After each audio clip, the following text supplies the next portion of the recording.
It's a heartbreaking reality that a simple childhood prank turned deadly in Houston, Texas, leaving an 11-year-old boy dead and igniting a national conversation about gun violence and personal responsibility. But here's where it gets controversial. Was this a tragic overreaction or a justified act of self-defense? The details of the case reveal much more than just the headlines. The incident occurred late on a Saturday night when a group of children, including the young boy, decided to play a classic childhood game often referred to as ding-dong ditch. For those unfamiliar with the term, it involves ringing someone's doorbell and running away before they answer. A mischievous but generally harmless prank that has been around for generations. In recent years, however, fueled by viral social media trends, this seemingly innocent activity has sometimes escalated into dangerous situations. According to authorities, the events unfolded around 11 p.m. in a residential neighborhood in Houston. The children were reportedly playing their version of the prank when someone inside one of the homes reacted violently. A man emerged from the house and opened fire, striking one of the boys in the back. The injured child was rushed to a nearby hospital, but tragically, he succumbed to his injuries and was pronounced dead early Sunday morning. This devastating loss quickly became a criminal investigation.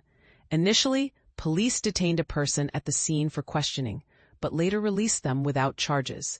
However, on Tuesday morning, Leon Gonzalo Jr., a 42-year-old man whose home address matches the location of the shooting, was arrested and formally charged with murder. He was booked into the Harris County Jail shortly thereafter, and a preliminary court hearing is scheduled to take place later that day. Houston Police Sergeant Michael Cass provided some context during interviews with local news outlets, stating that the shooting did not appear to be an act of self-defense. Notably, he pointed out that the confrontation wasn't close to the house, suggesting that the shooter may have pursued the children rather than defending himself or his property. This raises important questions about proportionality and the use of lethal force in such scenarios. And this is the part most people miss. While many view ding-dong ditch as nothing more than youthful mischief, there are real consequences associated with how individuals respond to these pranks. Tragically, similar incidents have happened elsewhere in the United States, highlighting a pattern of escalating reactions to what is typically seen as a minor annoyance. For example, in 2023, a man in California made headlines after being convicted of murder for intentionally driving his car into a group of 6 teenagers who had rung his doorbell as part of a prank. 3 of the teens lost their lives in that horrific incident.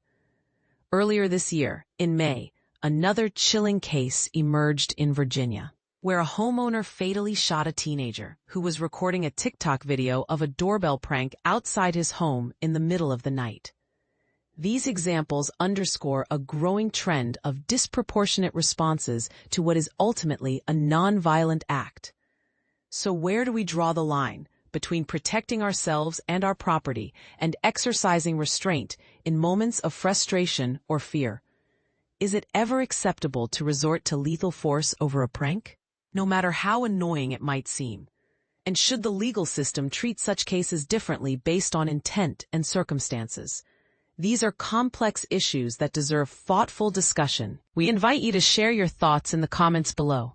Do you believe the Texas man's actions were justified under any circumstances, or does this case highlight the urgent need for better education and regulation around the use of firearms? Let's keep the conversation going.